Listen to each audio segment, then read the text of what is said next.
생존 우선순위 서바이벌 프라이어리티 2025년 10월 12일자를 진행하도록 하겠습니다. 1.25 배속을 보시기 바라고요. 구독, 좋아요도 부탁드립니다.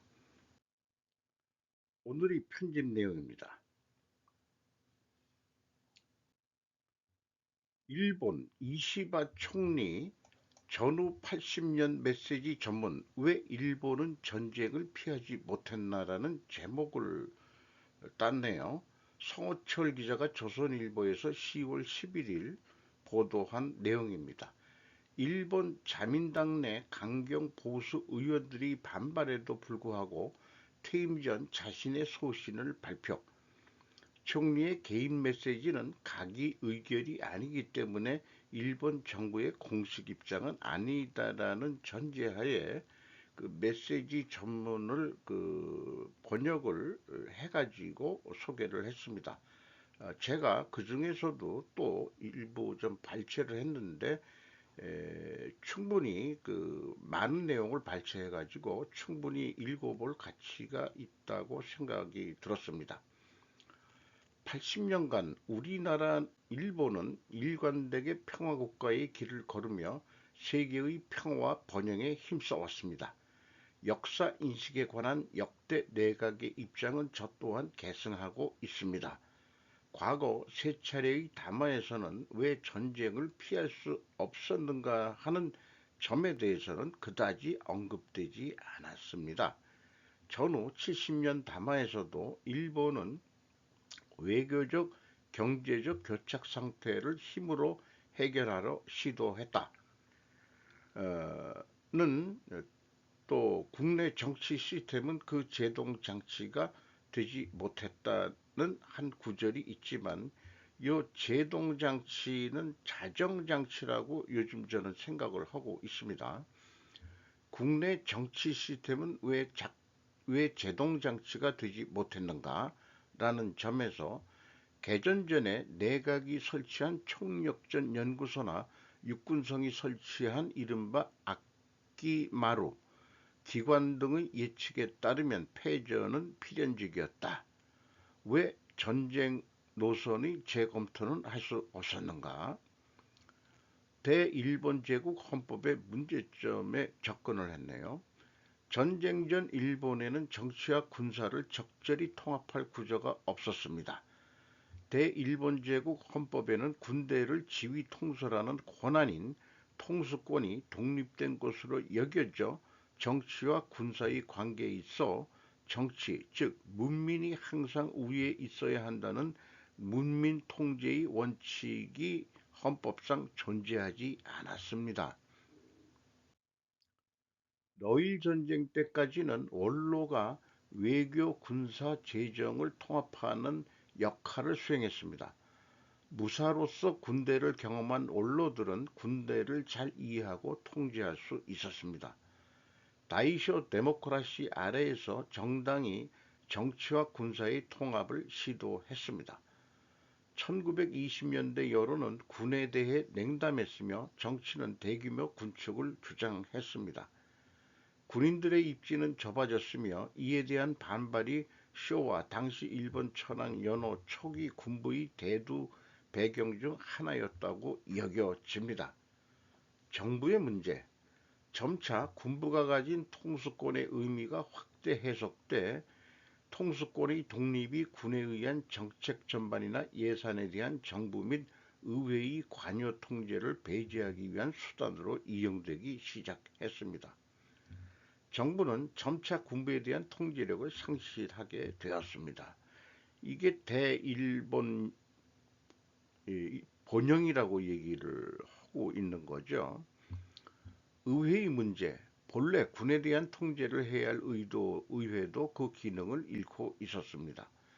최악의 사례가 사이토 다카오 중의원 하원 의원이 반전연설에 의한 제명 문제입니다. 1937년 이후 임시군사비 특별회계가 설치돼 1942년부터 45년까지 군사비는 거의 모두가 이 특별회계에 계상되었습니다. 게다가 다이쇼 당시 일본 천황의 연화 말기부터 쇼와 초기에 걸쳐 15년간 현직 총리 3명을 포함한 많은 정치인들이 국수주의자와 청년 장교 등에 암살되었다는 사실을 잊어서는 안 됩니다. 암살된 정치인들은 모두 국제협조를 중시하고 정치에 의한 군 통제를 시도했던 인물입니다. 언론의 문제. 1920년대 언론은 일본의 대외 팽창에 비판적이었고 저널리스트였던 이시바시 단자는 식민지를 포기해야 한다고 주장했습니다. 그러나 만주사변 무렵부터 언론의 논조는 적극적인 전쟁 지지로 바뀌었습니다. 이는 전쟁 보도가 독자들에게 팔렸기 때문. 1929년 미국 대공황을 계기로 큰 타격을 입은 유럽과 미국은 자국 경제 보호를 명분으로 고관세 정책을 취했고 일본의 수출은 큰 타격을 받았습니다. 전체주의나 국가사회주의를 받아들이는 토양이 형성되었습니다. 이러한 상황에서 관동군의 일부가 만주사변을 일으켜 불과 1년 반 만에 일본 본토 면적의 몇 배나 되는 영토를 점령했습니다. 그 후 1937년 가을쯤부터 언론 통제의 강화에 의해 정책 비판은 봉쇄됐고 전쟁을 적극적으로 지지하는 논조만이 국민에게 전해지게 되었습니다. 정보 수집 분석의 문제, 예를 들어 소련을 적국 대상으로 한 군사동맹을 독일과 협의하던 중이던 1939년 8월 독소 불가침 조약이 체결됐고 히라노마 가이치로 내각은 유럽의 천지는 복잡괴기한 새로운 정세를 낳았다며 총사퇴했습니다. 오늘날의 교훈. 전후 일본은 문민 통제를 제도로 정비했습니다. 일본 헌법에는 내각 총리 대신과 국무 대신은 문민이어야 한다고 명시됐습니다. 그렇다고 이것들은 어디까지나 제도일 뿐 적절하게 운영하지 않으면 아무런 의미가 없습니다. 정치권은 자유대를 활용할 수 있는 충분한 능력과 식견을 갖춰야 합니다. 무책임한 포퓰리즘에 굴복하지 않고 이걸 생략하겠습니다. 쓸리지 않는 정치가로서 긍지와 책임감이 필요합니다. 자위대는 우리나라를 둘러싼 국제 정세나 장비, 부대 운영에 대해 전문가 집단으로서 정치권에 적극적으로 설명하고 의견을 말할 책임이 있습니다. 정치는 조직의 벽을 넘어 이를 통합할 책임이 있습니다. 조직 간 분열과 대립으로 일본의 국익을 잃는 일이 있어서는 안 됩니다. 이거 어려운 일이죠. 정치는 항상 국민 전체 이익과 복지를 생각하고 장기적인 시각에서 합리적인 판단을 해야 합니다. 이것도 어려운 얘기네요. 해군 나가노 오사미 군 사령부 총장은 하지만 싸우지 않고 국가가 망한 경우엔 영혼마저 잃는 진짜 망국이 될 것이다라는 표현들이 있었고 도조 히데키 육군 대신도 고노의 후미마로 총리에게 인간은 때론 시즈미 무대에서 눈을 감고 뛰어내리는 일도 필요하다고 말하며 압박했다고 합니다. 이처럼 냉정하고 합리적인 판단이 아닌 정신적 감정적인 판단이 중시된 결과 국가의 진로를 그르친 역사를 반복해서는 안 됩니다. 여기 시즈미라는 게 청수사라고 교토에 있는 큰 절인데 그 높은 그 목적으로 지은 그 거기에 절을 지어놨죠. 한 이제까지 그 가본 적이 있습니다. 옛날에 어떻게 그렇게 졌을까? 그런 생각도 좀 들긴 들었습니다만은 정부가 잘못된 판단을 하지 않도록 제동장치 역할을 하는 것이 의회와 언론입니다. 타인의 주장을 겸허하게 듣는 관용을 가진 본래의 리버럴리즘과 건전하고 강인한 민주주의가 무엇보다도 소중합니다. 자유와 억지, 전쟁 억지력을 의미를 위해 실력 조직을 보유하는 것은 극히 중요합니다. 사또 다카오 의원은 반전연설에서 세계의 역사는 전쟁의 역사이며 정의가 이기는 것이 아니라 강자가 약자를 정복하는 것이 전쟁이다라며 이를 무시하고 성전의 미명 아래 국가 백년대계를 그르쳐서는 안 된다고 현실주의에 기반한 정책의 중요성을 역설했고 중위원회에서 제명되었습니다. 전쟁의 기억을 가진 사람들이 해마다 줄어들고 기억의 풍화가 우려되는 지금이야말로 젊은 세대를 포함한 국민 한 명 한 명이 과거의 전쟁과 평화의 의미를 능동적으로 생각해 그런 교훈을 미래로 이어감으로써 평화 국가의 토대가 한층 강화될 것이라고 믿습니다. 저는 국민 여러분과 함께 지난 대전의 다양한 교훈 위에서 두 번 다시 그런 참화를 반복하지 않도록 할 수 있는 노력을 다하겠습니다. 내이와 7년 10월 10일 내각 총리 대신 이시바 시게로. 이 10월 10일이라는 게 상당히 뭔가 의미가 있는 날들인 것 같습니다. 10월 10일. 그래서 평상시 제가 템플레이트 자료로서 이런 상권 분립을 표현을 했고 가운데가 아까 그 통제 이렇게 했지만 이걸를 자정장치라고 저는 배웠고요. 이게 상대적 크기가 어느 정도 돼야 이게 되는데 이시바 시게루 총리는 그 언론의 역할에 대해서 언급을 했죠. 어디다가 붙여야 될까 했지만은 일단은 그 많은 뉴스들은 행정과 입법에서들 많이 나오고 사법부 얘기도 다룹니다만 조금 먼 것 같기도 합니다. 그런데 이시바 시게루의 메시지에는 사법부에 관한 언급이 하나도 나오지 않습니다. 대신 언론의 역할에 대한 책임론을 강조하고 있죠. 그런데 언론 자체가 분열되어 있다면 어떻게 되느냐? 이게 또 국민의 그를 분열시키는 역할도 하는 거 아니냐 하는 에, 의도하지 않는 작용들, 바람직하지 않는 그런 결과들이 나올 수도 있죠. 즉 사법부는 전쟁에 관한 역할이 제한적이다는 것으로 인식하게 됩니다. 김건희 특검소 조사받은 양평 공무원 숨진 채 발견. 조영달 기자가 동아일보에서 10월 11일 보도했습니다. 야당 강압수사받아 자필 묘보 공개.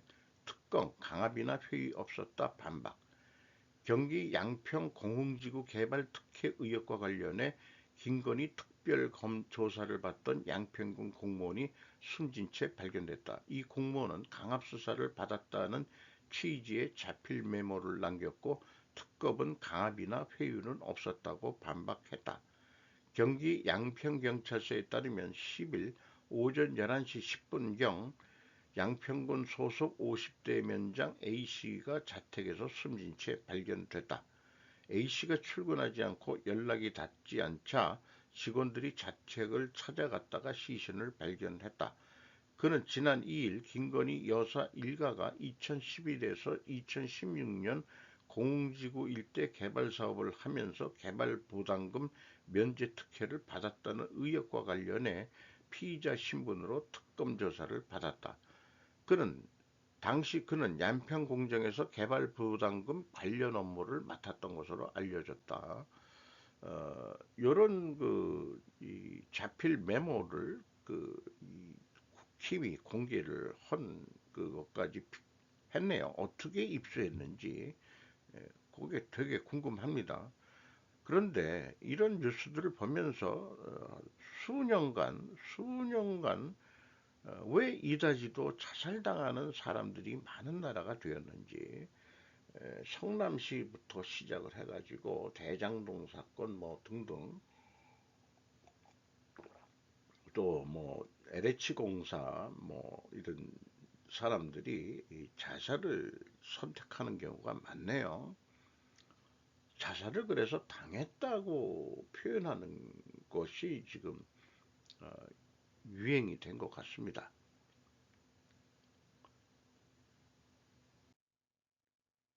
국민의힘 김성교 의원 당시 양평 군수는 잘못도 없는데 계속 회유하고 지목하라 한다. 계속되는 회유와 강압에 지치고 힘들어서 전혀 기억이 없는 진술을 하였다는 등의 내용이 담겼다. 국민의힘 장동혁 대표는 기자간담회에서 조폭 같은 특검이 미쳐 날뛰어도 모두가 침묵하는 그런 나라가 됐다고 밝혔다.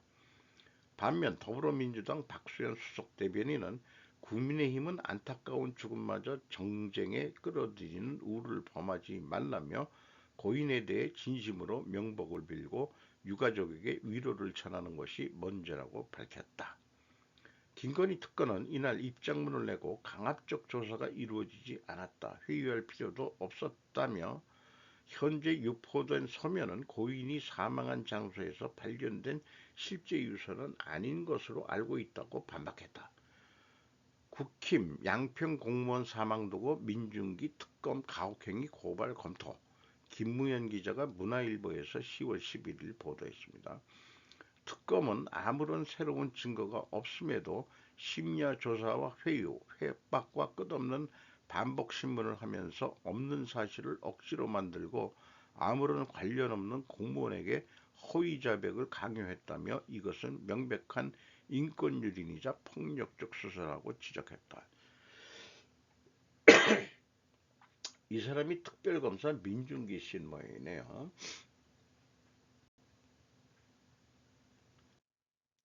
덴마크 그린란드 방어의 국방 예상 추가 트럼프 영통야욕 견제. 제가 물음표를 붙였습니다. 왜 물음표를 붙였느냐 하면은 요 말미에 그 내용이 있습니다. 양은하 기자가 뉴스1에서 10월 11일 보도했습니다. 북극 안보 강화에 6조 원 투입, 북극 사령부 신설, 신규 무기 도입, F-35 16대 추가 도입에도 6조 5천억, 나토 등 나토 동부전선 위협에 대응. 덴마크는 이를 통해 극지방 내 2개 군부대를 창설하고 그린란드 수도 누크의 합동 북극 사령부를 신설할 계획이다. 또 북극 함정 2척과 해상 초계기를 도입하고 그린란드 동부 지역에 드론과 공중 감시 레이더 시스템도 설치할 예정이다. 로에스 룬드 로울센 덴마크 국방장관은 우리는 앞으로 그린란드 전역에서 훨씬 더 존재감을 높일 것이라며 이는 해군, 공군, 육군 모두에 해당한다고 말했다. 그린란드는 북극해와 대서양을 연결하는 요충지로 미군의 툴레 공군기지가 위치해 있다. 덴마크는 또 나토 동부전선의 러시아의 위협에 대응해 미국산 F-35 전투기 16대를 추가로 구입해 보유 대수를 총 43대로 늘리는데 45억 달러 약 6조 4,500억 원을 투입하기로 했다. 최근 러시아 드론이 나토 동부전선 여러 나라의 영공을 침범하면서 러시아의 하이브리드 전쟁에 대한 유럽 내 우려가 급격히 커지고 있다. 덴마크에서도 군사시설과 민간 공항 상공에서 정체불명의 드론이 포착되는 사건이 최근 잇따랐다. 그래서 이런 자기네들 나라를 지키기 위해서 또 동부전선들을 위해서 국방비를 왕창 늘리겠다는 뜻인데 어쨌든 미국 무기를 수입한다는 얘기예요. 그러면은 미국은 이익을 본 거 아니냐 이런 생각도 되고 또 자기네가 여기를 해서 그 소련의 그 북극해 활동이나 중국의 북극해 활동에 대해서 견제를 하려고 그랬는데 에, 덴마크가 겉으로는 트럼프의 영토 야욕 이렇게 얘기를 했습니다만 어쨌든 북극해에 러중의 영역 확대도 견제하는 결과가 되고 미국은 F-35 16대 6조 원 돈의 돈을 번다. 이게 중요한 거 아닌가? 어쨌든 에, 미국의 이익은 챙겼습니다. 트럼프의 반기후 정책 이유 있었네. 이 그 기사 제목들에 봐서는 대부분 우리나라 뉴스들이 반 트럼프적인 정서를 유도하고 있는 그런 냄새들이 요즘 풍기고 있습니다. 정정호 아이뉴스 24에서 10월 11일 보도했습니다. 트럼프 행정부 에너지 관련 40여 명 인사, 석유, 가스, 석탄업계와 직결, 드릴 베이비 드릴. 트럼프는 재집권하자마자 화석연료 부분과 관련된 수십 명을 행정부에 배치했고 그중 40명 이상이 석유, 가스, 석탄 기업에서 직접 근무한 경력이 있는 것으로 알려졌다. 여기에는 미국 환경보호청, 내무부, 에너지 등이 포함됐다. 영국 매체 가디언은 이 보고서 내용을 상세히 다뤘다. 트럼프 행정부는 기후와 에너지 정책은 물론 재생 에너지에 대해 광범위한 공격을 가하는 배경을 읽을 수 있는 대목이다. 트럼프 대통령의 이른바 하나의 크고 아름다운 액트는 연방정부의 광범위한 토지 시초와 채굴을 개발하고 재생에너지 인센티브의 단계적 폐지 등의 내용을 담았다. 그러니까 한마디로 태양광 하지 않아도 된다. 그런 얘기가 되겠습니다. 요거는 저는 개인적으로 동의하고 우리나라도 그래야 된다라고 생각을 합니다. 세일가스 회사인 리버티 에너지의 전 CEO였던 크리스 라이트 에너지 장관도 있었다. 백악관의 한 고위 정책 고문은 셀 등 대형 석유 회사에서 고위직을 역임한 것으로 전해졌다. 트럼프 행정부 관계자 12명이 화석연료와 관계된 곳으로부터 자금을 지원받는 우익 싱크탱크와 연루된 것으로 드러났다. 그래서 뭐 누구든 얘기하지만 집권했을 때 자기 소신대로 하는 게 집권의 목적 아닌가요? 뭐 뻔한 얘기를 이렇게 얘기를 하고 있습니다.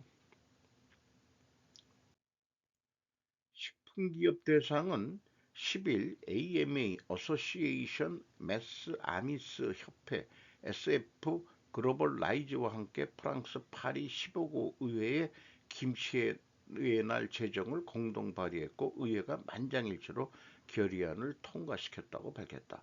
김여진 기자가 서울경제에서 10월 11일 보도했습니다.